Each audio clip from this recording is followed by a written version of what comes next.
Hey everyone, this is a review of The Fate of the Russian Revolution, Lost Text of Critical Marxism, Volume 1, edited by Sean Matt Gamna. The review is by Barry Finger. This is originally published in Revolutionary History, Volume 7, Number 2, in the spring of 1999. Here we go.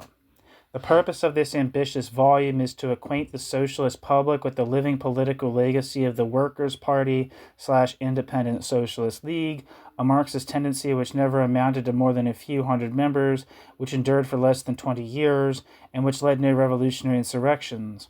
The Workers' Party Independent Socialist League nevertheless bridged the gap between the epoch of the Bolshevik Revolution and the retrogressive collectivist epoch which followed from its defeat.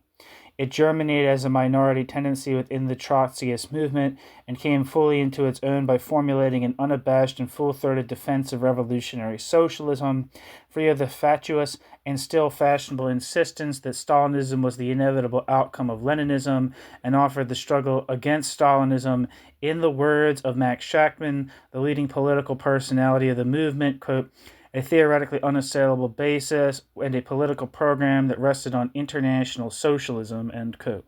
In an age in which the, quote, general idea of socialism, end quote, is still invariably linked in the public mind with the fate of the Soviet Union, they stood alone in categorically rejecting the notion that what went awry was simply the result of, quote, mistakes, quote, serious errors, or even, quote, crimes, and went on decisively to dismiss the notion that Stalinist Russia was any kind of workers' state, degenerated or otherwise. That these remonstrations remain largely unheeded and unassimilated explains to no small extent why the pall of the lunatic asylum hangs over the remnants of the socialist movement.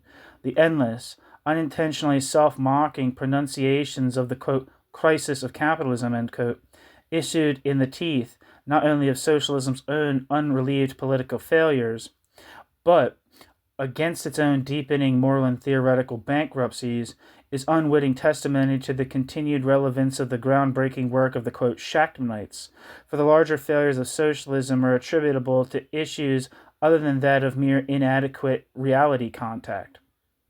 The heroic political failures of the oppressed and exploited are, after all, forgivable.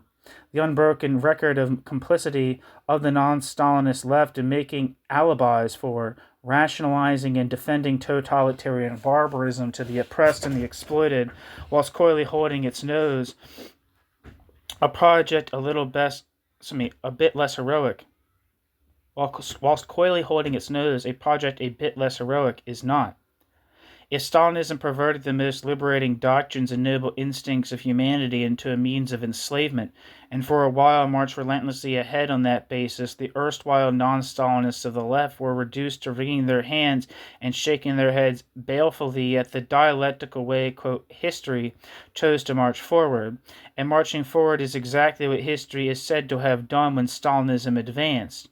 So insisted not only the soothsayers of the social democratic left, the Coleses and Bowers and Dans, yet no more so, and certainly not less fragrantly so, than the adepts of post-Trotsky Trotskyism, the Deutschers and Mandels and Cannons.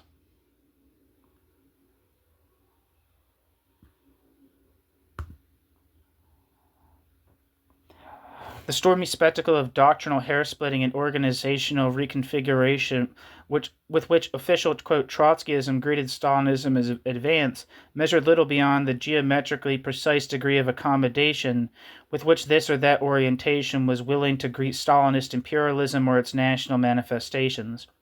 Like the vaudeville lament over the restaurant whose food was so atrocious, and what's worth, served in such miserly portions, Trotsky's epigons distinguished themselves at length by bemoaning Stalinist atrocities, whilst castigating its irresolution whenever a proposed opportunity for expansion was eluded. The remarkable ambiguities remain that remarkable ambiguity remains the principal impediment in translating non-Stalinist sentiment into something coherently approaching a viable anti-Stalinist theory. Quote, orthodox, Trotskyism never truly outgrew the faction fights of the 1920s, when Marxists considered Stalinism to be a legitimate, if errant and reactionary, faction within the broader socialist and working class movement. it never in practice assimilated the evolving dynamic of Stalinism, a dynamic from which was to crystallize a new social organization of labor serving a historically new ruling class, and held fast instead to a static picture of Stalinism derived from its origins as a petite bourgeois tendency within Bolshevism. This led to the deans of Trotskyism to, quote, confirm Trotsky's view that Stalinism was capitulating to capitalist restoration whenever a peasant in Siberia was found to have owned a cow. The initial lessons of the Stalinist Czech coup of 1948, question mark? Why, merely additional evidence, according to the American Socialist Workers' Party, of Stalinism's capitulation to capitalism. Was it not, after all, the Canaanites, and not they alone, who blithely announced just days before the Chinese Stalinist armies were to defeat Chiang, that Mao's and Stalin's greatest desire was, appearances notwithstanding, to surrender to Chiang? Of course, after the fact, all sorts of additionally fascinating and equally erroneous lessons were drawn. That Trotsky's analysis of Stalinism was necessarily in flux, and Matt Gomna offers the analytically elegant suggestion that rereading In Defense of Marxism in chronological order demonstrates precisely how close Trotsky himself came just prior to his murder in recognizing Stalinism's mutation into a new and hitherto unimagined social order. But it is also true that these vague possibilities of historic alternatives rather than socialist revolution, but it is also true that these vague possibilities of historic alternatives other than socialist revolution, once raised, were instantly dismissed or ridiculed. In the end, I think we are left with the conclusion that Shachtman and his comrades fully parted ways with Trotsky to a degree beyond which Matt Gomna is prepared to acknowledge. I agree with that. There's also, in that piece, I don't know when these will be up. I think it's actually already on the channel, so never mind. But there's a piece by Willy Hoon, basically that he's not talking about Shachtman, but he's talking about Natalia Sadova-Trotsky, and he basically says that while Natalia Sadova-Trotsky was right to abandon the notion of the USSR as a degenerated worker state and part ways with the Fourth International, the Fourth International was not fundamentally breaking with the ideas of Trotsky on the Stalinist, the nature of Stalin's Russia, right? So, her argument was that, they were betraying the spirit of Trotsky by holding on to these, obsolete theorems. But he argues, and I think that's pretty convincing, that the people in the Orthodox Trotskyist camp were, in some sense, the heirs of Trotsky's paradigm. And that the state capitalist and the democratic socialists, not the democratic socialists, the bureaucratic collectivists, were the ones, in fact, parting from Trotsky. I think that's most of the historiography on this split is written by participants, and they want to claim, in good Trotskyist tradition, they want to claim fidelity to the source, right, and not, and say, derive their authority from this relationship to Trotsky as the authentic heirs of Trotsky and Lenin, just as Trotsky, bent over backwards to, make himself seem like an uncomplicated follower of Lenin. I think that this critique of that seems like it's being laid out here, at least by Barry Finger as well as by Willy Hoon, that the bureaucratic collectivists or Trotsky's critics were breaking with Trotsky in a far deeper way than other people like, say, Sean Matt Gomna or Natalia Sadova-Trotsky would be willing to acknowledge. But that just is my opinion. Let's proceed. I think we are left with the conclusion that Shachtman and his comrades finally parted ways with Trotsky's to a degree beyond which Matt Gomna is prepared to acknowledge. For if politics is the struggle for, quote, alternative programs, end quote, The traditional conceptions of Marxism expressed in the theories and conclusions of Trotskyism were rejected in the search of a new program within the broad framework of revolutionary socialist principles. Trotsky distilled the problem of the day to that of the crisis of revolutionary leadership, and Trotsky sought its resolution on an international scale. Trotsky consistently insisted that the key to developing Russia on a socialist basis, and thereby breaking the strangled hold of the nationalist bureaucracy, ending Russia's enforced isolation. In this, Trotsky faithfully reflected the perspective of the Bolshevik Revolution. What Trotsky was unwilling to concede was not merely that the Stalinist bureaucracy might mutate into a new ruling class, but that it had already largely created a new type of international movement, a new type of imperialism, and a new type of party. Trotsky sought the salvation of the revolution and the defeat of capitalism. Shachtman and Shachtman's comrades soberly faced the emerging programmatic implications of a new international force operating within the working class, claiming the trappings and traditions of the socialist movement, which at the same time sought the destruction of world capitalism in terms of its own reactionary, bureaucratic collectivist interests. If history had, in any case, by the late 1930s proceeded beyond the limits of, quote, permissible, end quote, speculation, Trotsky's, quote, orthodox following could not. Trotsky's inquiries were not received as the provisional propositions of an unfolding understanding, but as a series of eternally fixed, self-contained truths and the cornerstones of a, quote, finished program. Apparent internal inconsistencies and contradictions were ascribed to the subtlety of the historic dialectic. This was less a synthesis than a juggling act, to be precise, where the very foundation of Marxism, the foundation which imbued Bolshevism in its time with an integrated revolutionary content, was simply suspended in mid-air.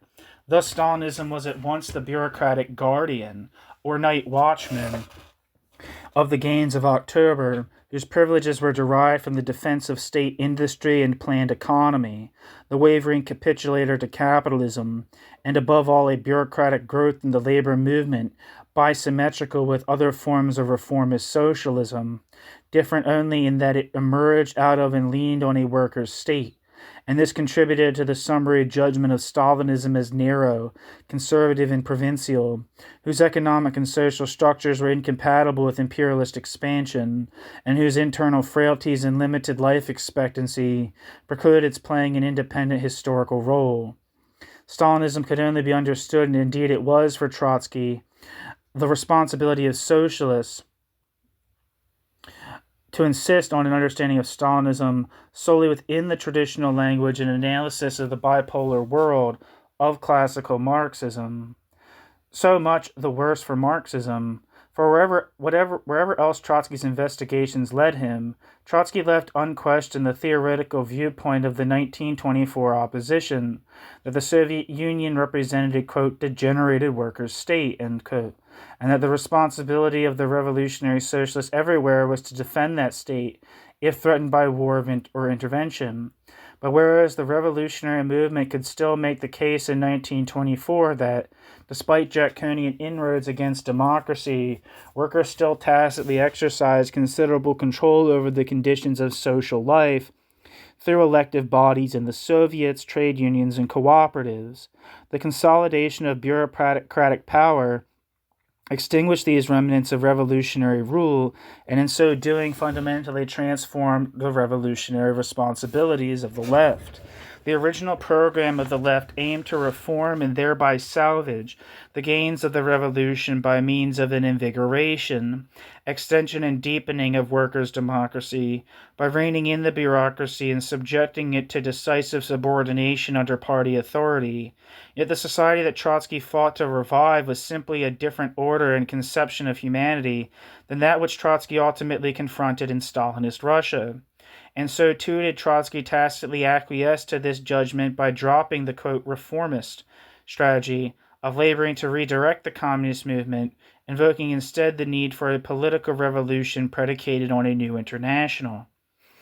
In this acquiescence lay tragically a greater obfuscation, for it had been the inherited understanding of the revolutionary movement that a given class is the ruling class when the entire economic and social structure is in conformity with its mode of production and its social domination, and is not compatible with the rule of any other class. Because the working class is not a property owning class, the working class's social rule must be bound to the working class's political rule, and therefore cannot exist, in contradistinction to the capitalist class, where it has no political rights. Trotsky, for whom revolutionary socialism was also inseparable from workers' democracy,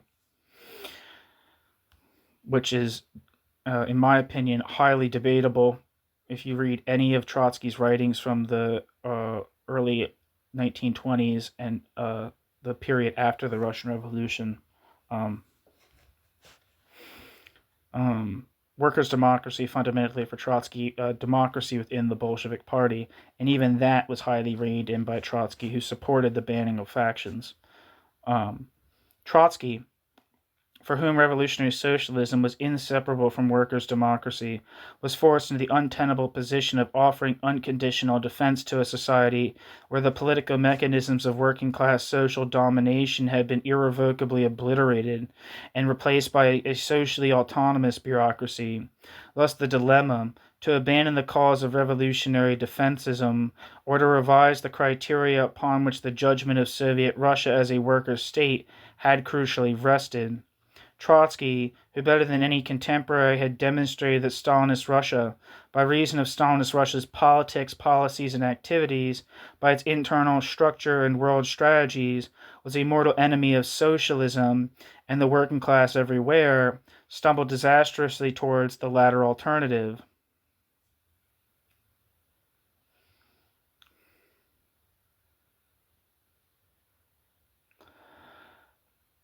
This was a provisional judgment. That this was a provisional judgment is clear from Trotsky's final essays, as members of the Workers' Party soberly pointed out.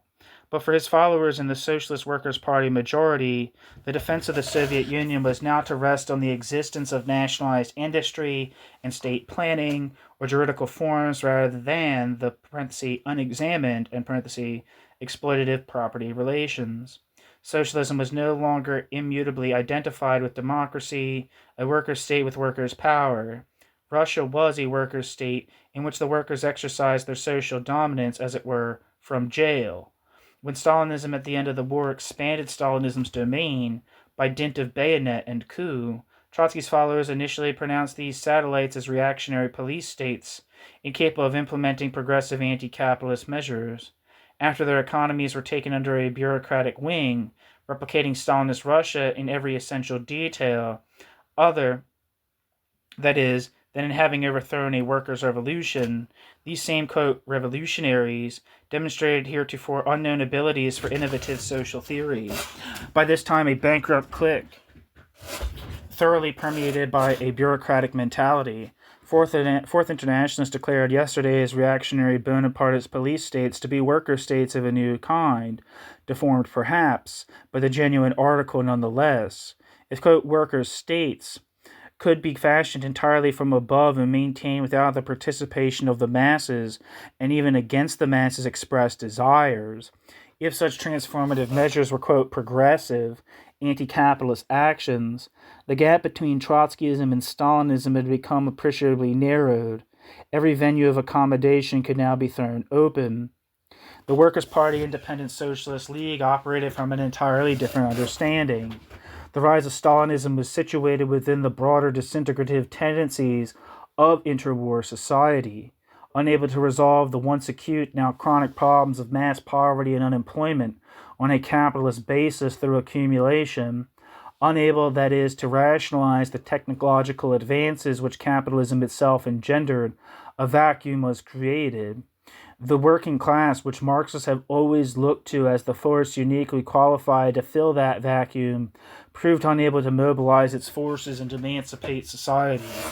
But the imperative to hold society together in an epoch of rampant dissolution required some form of collectivization, and that is some third social force from outside the ranks of capital, able to capable of substituting a new dynamic for the flagging mechanism of capitalist expansion.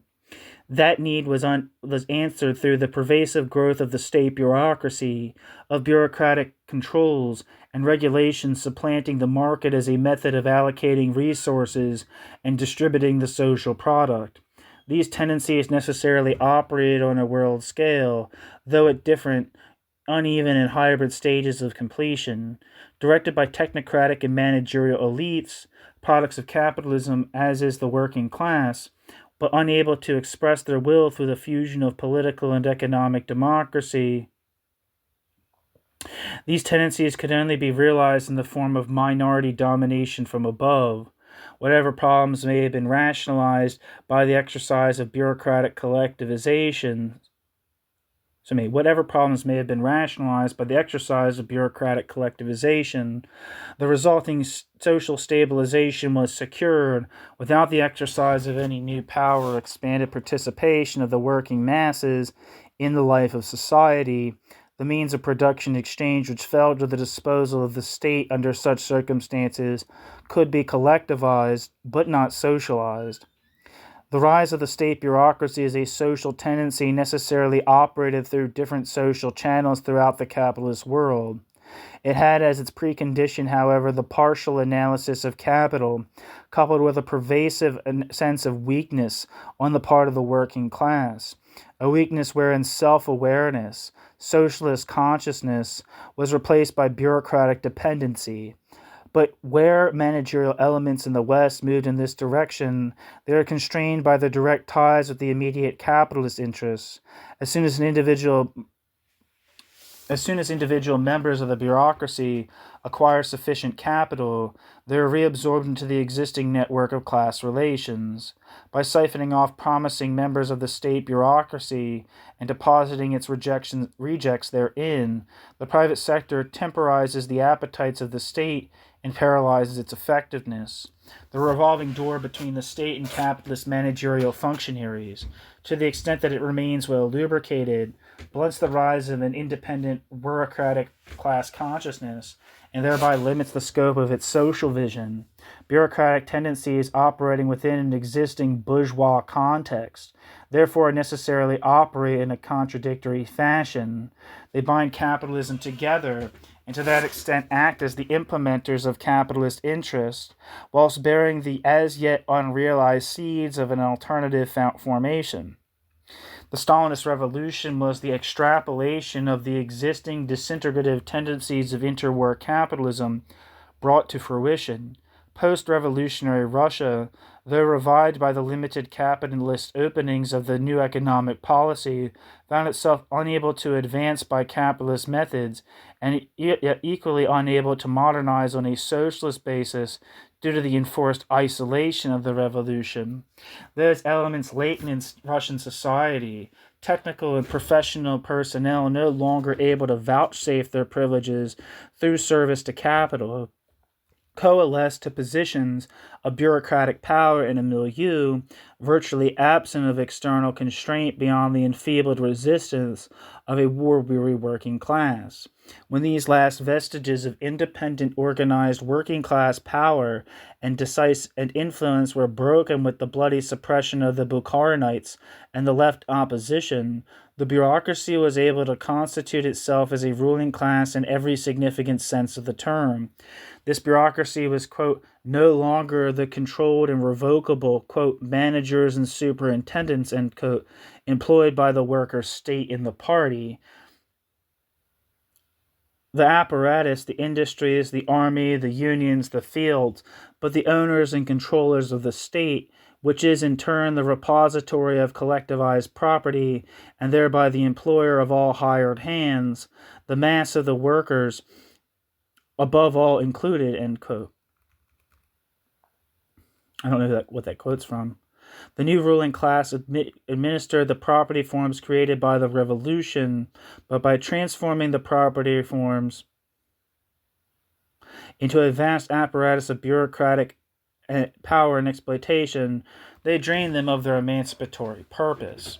The new bureaucratic ruling class similarly wasted no time In modifying in kind the revolutionary worldview it inherited, the teachings of Marx and Lenin were scoured and brutally purged of all their inconvenient and dysfunctional mass democratic revolutionary and working class features, against which a monstrous state-worshipping, soul-crushing caricature was substituted.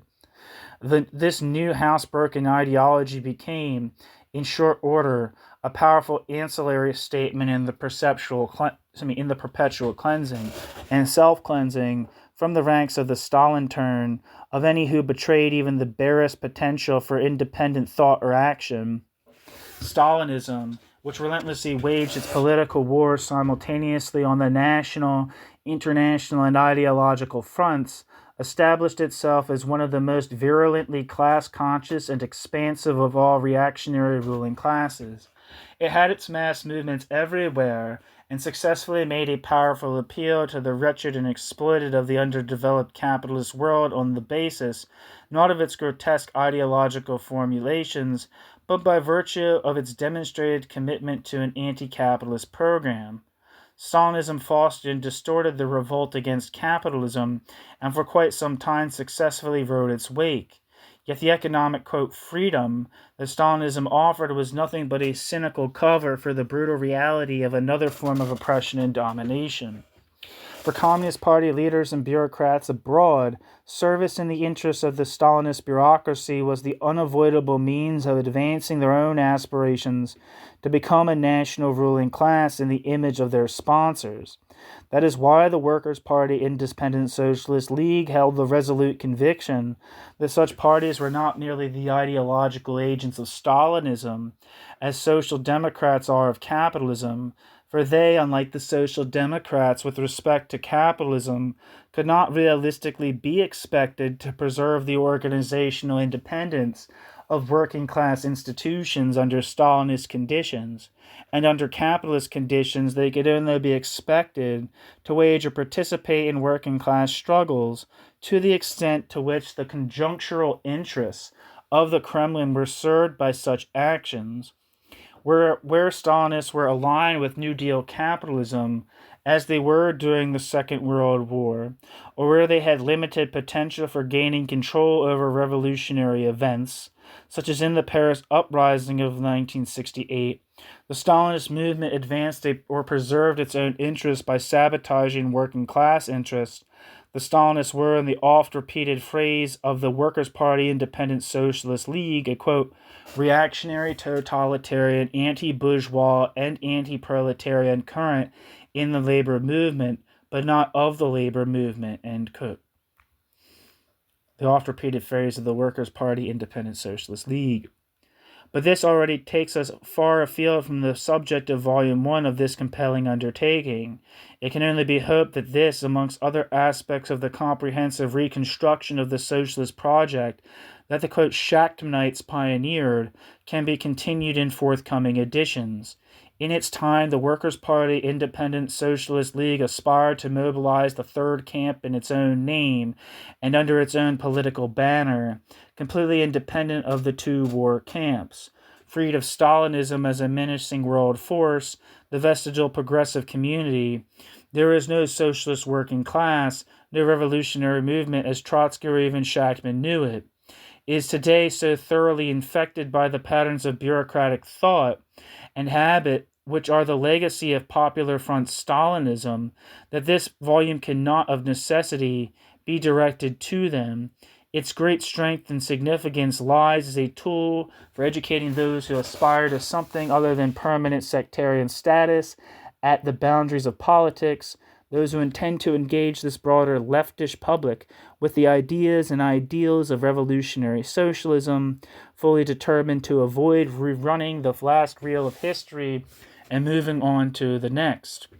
Finally, much has been made of Shachtman's moral and political collapse, as if the politics Shachtman came to adopt in support of the Democratic Party or the labor bureaucracy and of American intervention in Vietnam were genetically programmed into his revolutionary critique of Trotsky and Trotskyism. This is an all too convenient and equally dishonest dodge on the part of those unwilling and unable to confront the Workers' Party independent socialist league analysis head on, and who continue to shirk responsibility for their own politics of disorientation. Montgomery deals with this issue pointedly, insisting that the true corpus of Shachtman's work constitutes a, quote, lineal defense, elaboration, and continuation of Trotsky's ideas, as they really were developing at Trotsky's death, end quote. Whether Montgomery overstates the case for continuity, it is even more true, as Montgomery suggests, that Trotsky's orthodox followers lived for decades in a fantasy world existence of their own making, pitiably clinging to all the tentative, semi-contradictory positions of their mentor, necessarily unable to integrate these positions into a coherent theory, and smugly content to expand upon the mistakes of the past. Trotsky's epigons became Stalinism's attorneys, an unbroken political consistency which, unlike Shachtman's, continues for that very reason to reverberate as their precise political legacy. If the gravitational pull of new class relations ultimately lured the majority of the Trotskyist movement into the camp of bureaucratic collectivism, quote, Shachtman and his comrades kept alive Marxist method, culture, political memory, and aspiration to working class liberty in the age of political barbarism, end quote. I'm not sure who that quote is from, but that's the end of the article by Barry Finger, and this has been a review by Barry Finger of The Fate of the Revolution, edited by Sean Matt Gomna, The Fate of the Russian Revolution, Lost Texts of Critical Marxism, Volume 1. I have a lot of those articles on this channel if you're interested in checking them out. A lot of pieces by Max Shachtman, and a good deal of pieces by Sean Matt Gomna, as well as Barry Finger for that matter, so rock on.